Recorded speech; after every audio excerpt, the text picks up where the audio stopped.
Attorney Vic Rodriguez nagsalita na patungkol sa General Appropriation Bill na hanggang sa ngayon ay hindi pa rin nailalabas. Bago tayo magpatuloy, kung hindi ka pa nakasubscribe sa ating channel, mag-subscribe na. Para sa ating future update, matatandaan natin noong mga nakaraang araw ay naging usap-usapan sa social media ang desisyon ng Korte Suprema upang atasan ang Kamara at Senado na magkomento sa kasong isinampa ni Attorney Vic Rodriguez at Kongresista Sid Ungab laban sa bicameral report na naging basihan ng General Appropriation Bill at pagkatapos lagdaan ni Pangulong Marcos ay naging GAA o General Appropriation Act.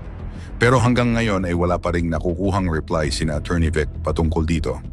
Ngayon inilabas ni Attorney Vic na hindi pa rin sila nakakakuha ng kopya GAB o General Appropriation Bill at natuklasan umano nila na wala itong mga perma pagkatapos pumunta ang kanyang team sa Archive Library